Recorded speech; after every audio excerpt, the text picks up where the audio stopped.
பெரும்பூர் பகுதி கழகத்தினுடைய பொறுப்பை ஏற்று ஒன்றிய கழக செயலாளராக அயராது உழைத்துக் கொண்டிருக்கக்கூடிய என்னும் நண்பர் சரவணன் அவர்களே, இந்த பஞ்சாயத்தினுடைய தலைவர் அருமை நண்பர் ராதா அவர்களே, வேலூர் மாநகராட்சியினுடைய துணை மேயர் நண்பர் சுனில் அவர்களே மற்றும் இன்று ஒன்றியத்தினுடைய பெருந்தலைவர் வேல்முருகன் அவர்களே, முன்னாள் பஞ்சாயத்தினுடைய தலைவர் வெங்கடேசன் அவர்களே மற்றும் இருக்கக்கூடிய கிராமத்து பெரியவர்களே, அரசு அலுவலர்களே, நீங்கள் குடிமேற்கக்கூடிய பெரியவர்களே, தாய்மார்களே, நண்பர்களே, உங்கள் அனைவருக்கும் என்னுடைய பணிவான வணக்கம். உங்களை எல்லாம் இந்த ஒட்டுதல் வெயிலில் பார்க்கிற வாய்ப்பு ஏற்பட்டிருக்கிறது. ஆனாலும் உங்களுடைய உடல்நலத்தில் அல்லது உங்களுக்கு கஷ்டத்தை போக்குவதற்கு இந்த ஏற்பாடு செய்யப்பட்டிருக்கிறது. தமிழகத்தினுடைய முதல்வர் தளபதி அவர்கள் ஒரு உத்தரவு போட்டிருக்கிறார். என்ன உத்தரவு என்றால், பெரும்பகுதி பார்த்தால் பட்டா வேண்டும் என்றால் நீங்கள் போய் தாலுகா ஆபீஸில் கேட்க வேண்டும். பட்டா மாறுதல் வேண்டும் என்றால் நீங்கள் தான் தாலுகா ஆபீஸ் போக வேண்டும். கலெக்டரை நீங்கள் பார்க்க வேண்டும் என்றால் வேலூருக்கு நீங்கள் தான் போக வேண்டும். ஆக எது வந்தாலும் நீங்கள் வீட்டை விட்டு போய் வேலையை விட்டு நாள் முழுவதும் காத்திருந்து ஒரு பெட்டிஷனை கொடுக்க வேண்டும். அந்த பெட்டிஷனை அவர்கள் வாங்கி வைத்துக் கொள்வார்கள். அது என்ன ஆனது என்று சில நேரங்களிலே தெரியாது. நம்முடைய கலெக்டர்மார் இருக்கிற அம்மையார் அவர்கள் அதன் மீது நடவடிக்கை எடுப்பார்கள். ஆகியனால தளபதி அவர் சொன்னார், மக்களுக்காகத்தான் அதிகாரிகளை தவிர அதிகாரிகளுக்காக மக்கள் அல்ல. ஆகையினால் இவன் வீட்டை விட்டு ஊரை விட்டு போய் ஒவ்வொரு ஆபீஸாக ஏறி இறங்குவதை விட எல்லா ஆபீசர்களையும் அந்த ஊருக்கே கொண்டு வந்து அவர்களை உட்கார வைத்து விட்டு, இது எலக்ட்ரிசிட்டி போர்டு, இது ரெவென்யூ, இது பட்டா கொடுக்கிறது என்று எல்லாத்தையும் குடாரி கொண்டாந்து உட்கார வைக்கிறது.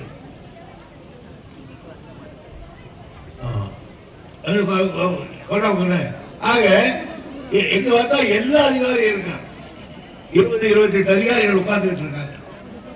பட்டா வேணுமா கொடுக்குறீங்க, உடனே அங்கேயே பார்ப்பாங்க அந்த இடம் எப்படி இருக்கு, ஒன்றும் பிரச்சனை இல்லைன்னா இப்ப பட்டா கொடுத்துருவோம்.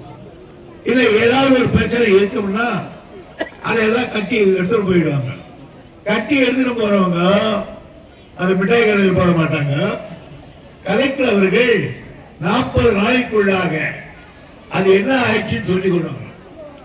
ஆக இங்க கொடுக்கிற பெட்டிஷன்ல உங்களுக்கு பரிகாரம் கிடைக்கலாம். உடனே அது சட்ட நுணுக்கம் தேவைப்படுகிறது என்றால் அதுக்கு ஒரு 40 நாள் எடுத்துக்கொண்டு அந்த 41வது நாள் அதுக்குள்ளாக உங்களுக்கு அந்த செய்தி வந்துவிடும். இப்போ உதாரணத்துக்கு சொல்றேன், நீங்க 10,000 கேட்கறீங்க, வீடு கட்டிக்கிட்டு இருக்கேன் அந்த இடம். உடனே அந்த இடம் என்னன்னு பார்ப்பாங்க. நீர்நிலையா, ரெவன்யூவா, மந்தவெளி புறம்போக்கா, என்னன்னு பார்ப்பாங்க. இதுதான் அது சேரலைன்னா இங்கே பெட்டிஷன் கொடுத்துருவாங்க. அல்லது இது நீர்நிலை, இது புறம்போக்கு, மந்தவெளி அப்படின்னா அங்க என்ன நிலைமைன்னு பார்ப்பாங்க. ஒண்ணும் கிடையாது, காஞ்சி போய் உட்காந்துக்குது, அதனால உடனே பட்டா கொடுத்துடலாம். அதே மாதிரி படிக்கிற பிள்ளைகளுக்கு சொன்ன மாதிரி எங்க பையன் பொண்ணு 2 போடுகிறாங்க, அவங்களுக்கு மாதம் 1000 கொடுக்குறேன்னாரு, எனக்கு 3 மாசமா வரலன்னா அந்த பணத்தை கொடுத்துருவாங்க. ஆக கோரிக்கையை நீங்க கொண்டு போய் கொடுப்பதை விட உங்களுக்கு என்ன கோரிக்கை, உங்களுக்கு என்ன கோரிக்கைன்னு அதிகாரியை கேட்க வச்சிருக்காரு. அதுதான் பெருமை, தளபதி. சாதாரண அதிகாரிகள் அல்ல, கலெக்டரே இப்ப நம்ம வீடு தேடி வந்து என்ன குறைன்னு கேட்கிறார். இதுதான் தளபதியினுடைய ஆட்சியில பெருமையாக இருக்கக்கூடிய. ஆக உங்களுக்கு நீங்கள் எங்கேயோ போய் அலையணும். ரொம்ப பேருக்கு தெரியாது, பெரியவர்களுக்கு தெரியும். நான் 71 எம்எல்ஏ வந்தவொடனே ஒன்று சொன்னேன், நமக்கு பட்டா ஓணும்னா குடியாத்துக்கு போகணும். இங்கிருந்து சித்தூர் பஸ் ஸ்டாண்டுக்கு நடந்து போகணும். அவ்வளோ பக்கத்தில் ஏற மாட்டான் பஸ், அங்கே போயிடும். அங்கே ஒரு பஸ்ஸை பிடிச்சி நேராக குடியாத்தத்துக்கு போகணும். 40-48 கிலோ தூரம். அங்கே போய் நீங்கள் போய் தாசில்தார் இருக்காரான்னு கேட்பீங்க. இப்போ வரமாட்டாரு, மத்தியானம் 3 மணிக்கு தான் வருவார். உடனே அங்கே இருக்கிற போனா கண்ணா வாங்கி சொல்லிட்டு குழா தண்ணி குடிச்சிட்டு அங்கேயே படுத்துருந்துட்டு அவங்க வந்த உடனே அவங்ககிட்ட கொண்டு போய் கொடுத்தா பார்க்கலாம் போ அப்படின்னா வந்து உங்களுக்காக சொல்லலாம். நானே அதான் செய்திருக்கேன். நான் படிக்கிறப்போ காட்பாடியில் படிக்கிறப்போ 6ஆம் கிளாஸ்லேருந்து 8வது வரலையும் 3 ரூபா சம்பளம். தாசில்தார் கிட்ட ஒரு கையெழுத்து வாங்கி கொடுத்தா 1.5 ரூபா. இந்த 3 ரூபாயை 1.5 ரூபாய் ஆக்கிறதுக்கு 4 தடவை காங்குபுரத்துலேருந்து நான் குடியாத்து போயிருப்பேன். அதே மாதிரி தான் 6ஆம் கிளாஸுக்கு வந்தால் 9ஆவதுலேருந்து 6 ரூபா, அது 3 ரூபா. இப்படியெல்லாம் படித்தோம். ஆனால் நான் வந்த உடனே வெள்ளைக்கார காலத்தில் அப்படிதான் போயிருந்தீங்க. காங்கிரஸ்கார 20 காலத்தில் அப்படிதான் குடியாத்து பண்ணீங்க. அதுக்கப்புறம் 71 நான் வந்துட்டேன். 67 அண்ணா வந்தார், கொஞ்ச நாள் அவர் இறந்துட்டார். 71 உடனே முதல் வேலையா குடியாத்தத்தில் இருக்கிற தாலுகா ஆபீஸ குடியாத்தம் ரோடு கொண்டு வைத்தவன் இந்த துறைமுறை. ஆக நீங்க சைக்கிள்ல போலாம், நடந்து போலாம், வரலாம். அது மாதிரி மக்களுக்கு தேவையை செய்யலாம். நாங்க இதை வச்சிருக்கோம். ஆகையினால திட்டத்தை நீங்க நல்லா பயன்படுத்திக்கணும். இது உங்களுக்கு நல்ல வாய்ப்பு. இந்த வாய்ப்பை நீங்க பயன்படுத்தினா உங்களுக்கு வரும். இப்ப உதாரணத்துக்கு சொல்றேன், இங்க பாருங்க, ஊரக வளர்ச்சி அதுல என்ன கேட்டு 41 பேர் கொடுத்திருக்காங்க. வருவாய் பேரிடர் மேலாண்மை, வருவாய்க்கு பட்டா, பேர் மாற்றம், இது மாதிரி அதுக்கு 72 பேர் கொடுத்திருக்காங்க. கலைஞர் மகளிர் உரிமை தொகை 1000, அது மட்டும் 185 கொடுத்தாங்க. தூரம் அவ்வளவு இல்லையா? நாங்க பேசியிருக்கோம். நேற்று கூட மீட்டிங் வச்சு பேசுறேன். நாங்கெல்லாம் சொல்லிட்டோம், மந்திரிமார்கள் 5 பேர் இருந்தோம், எல்லாம் சொல்லிட்டோம். நீங்க மிச்சத்தை கொடுத்தாதான் சரியா இருக்கும் சொன்னோம். விரைவில் வராதவர்களுக்கும் அந்த 1000 ரூபாய் வந்து சேரும். இது உறுதி உறுதி உறுதி. மருத்துவர் மக்களோட நல்வாழ்வு, அது வந்து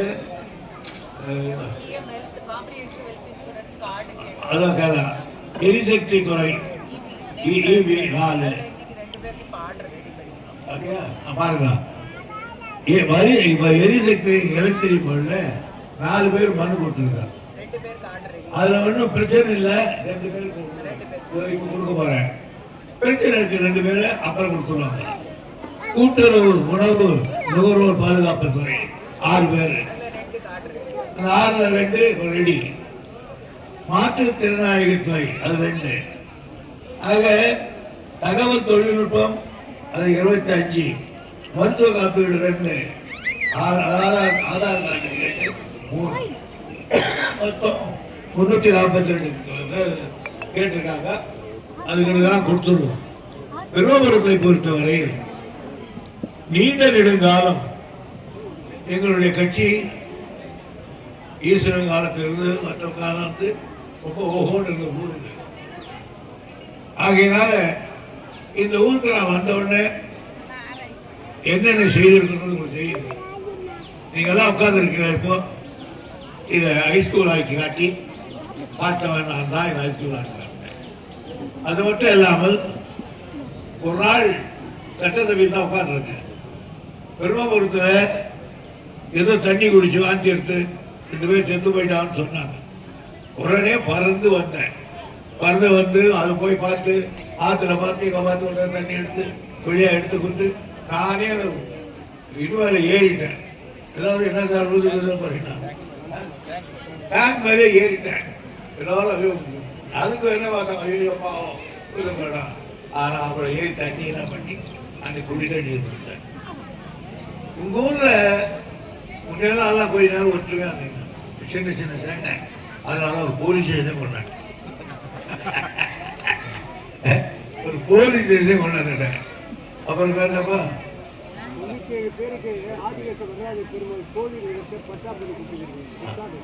நம்ம இருக்காரு நம்ம பழனி சரியான புக்கு. எல்லா சமாச்சாரங்களுக்கும் எங்களுக்கு கூட ஞாபகம் இருக்காது. தூக்கத்தில் கூட யாரும் இல்லைன்னு அவரையும் பேசிட்டு இருந்தார்.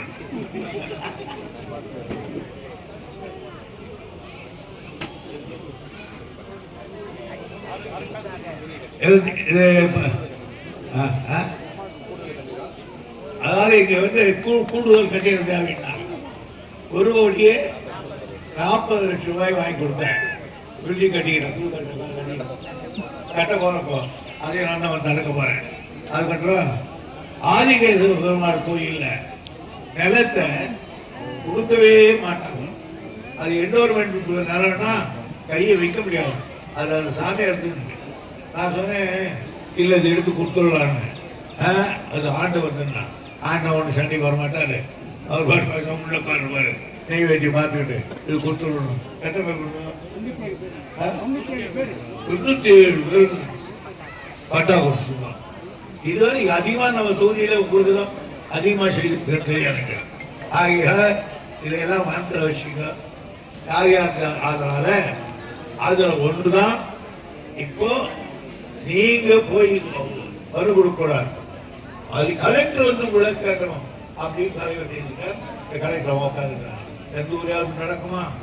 இது ஒன்று. 3வது இப்போ இன்னொன்று பண்ணிட்டு வந்தாங்க மேல்பாடியில். அது என்ன வெளிமலையில் ஸ்கூல்ல அது என்னன்னு கேட்டீங்கன்னா 28 டிபார்ட்மெண்ட் டாக்டர்ஸ் இருக்காங்க. எலும்புருக்கு நோய்க்கு, புற்று நோய்க்கு, ஜலதோஷம் எல்லாத்துக்கும் 28 டாக்டர்கள். அந்த டாக்டர் கூட நர்ஸுங்க, அதோட மருந்து பெட்டி, இதெல்லாம் கொண்டாந்து அங்கே கொஞ்சம் போன மாதிரி எல்லாரும் வந்துடணும். அவங்கள அங்கே அவள் பாப்பா சக்கரை வியாதி இருக்கா இல்லையா இருந்ததுன்னா அங்கேயே மருந்து கொடுத்துருவாங்க. அப்புறம் எனக்கு இருமல் வந்து நிற்க மாட்டேன்றதுன்னா சரி நெல் நீ அவனை நிற்க வச்சு அவங்க வந்து வச்சு கொடுத்துருவாங்க. இப்படி டாக்டரு உங்களுக்கு எல்லாருக்கும் நீங்கள் போக தேவையில்லை. எங்கன்னா இப்போ நம்ம உடம்புல என்ன இருக்குது நீங்கள் எல்லாம் பார்க்கணும். ஏதோ பாவம் பண்ணுறீங்க, போகிறீங்க, இருக்கிற வேலையை செய்கிறீங்க, இல்லைன்னா 100 நாள் வேலைக்கு போகிறீங்க, அதுவும் அவன் கொடுத்தாருனா உண்டு, இல்லைன்னா இல்லை, எதுக்கு போகிறேன். அது உங்களுக்கு டாக்டர்கிட்ட போய் எனக்கு காற்று பூச்சி வாங்குது இருக்கா இல்லை நீங்கள் வருது. அப்படியே போய் ஒரு டாக்டர் கேட்டீங்கன்னா வெளியே வரும்போது பீஸ் சொல்லுவான். அந்த எவ்வளோ பீஸ்ன்னா அதை கேட்டால் தான் ஹார்ட் அட்டாக் மறுபடியும் வந்துடும். ஆமாம், ஏன்னா அவ்வளோ போய் சொல்லுவாங்க. அதனால அதெல்லாம் உங்களுக்கு உடனே அங்கேயே எல்லாம் வச்சிருக்கோம். எக்கோ வச்சிருக்கோமா?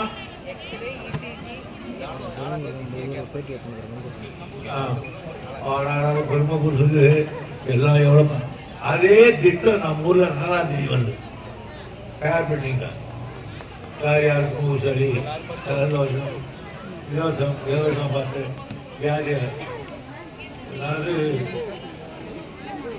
யாருக்கு என்ன வியாதி இருந்தாலும் சரி அதெல்லாம் உடனே பார்த்து மருந்து கொடுத்து உங்களை காப்பாற்றுறதுக்காக நிலைமை இருக்குது. நான் சொன்னேன் அவர்கிட்ட, பசங்களுக்கு ராத்திரியில் அவங்க அம்மா சோறு போட்டு படுக்க வச்சிடறான், சோறு பழையோ போட்டு படுக்க வச்சிடறான். மீன் பொறுத்த தண்ணி ஊற்றி ஒரு சட்டை போடிடுறான். பொழுது ஒடிஞ்ச உடனே அந்த பையன் நல்லா சாப்பிட்டு போகிறான், தூங்குறான்னு நீ டிஃபன் போட சொல்லிட்டேன். இப்போ அவங்க அம்மா ஏண்டி அந்த சோறு பிசைஞ்சு கொஞ்சம் மோர் ஊற்றி கொடுத்து சாப்பிட்டு வேணாம். இன்னும் எங்கள் ஆத்த பொங்கல் போடுறது, பொங்கல் போட்டேன்.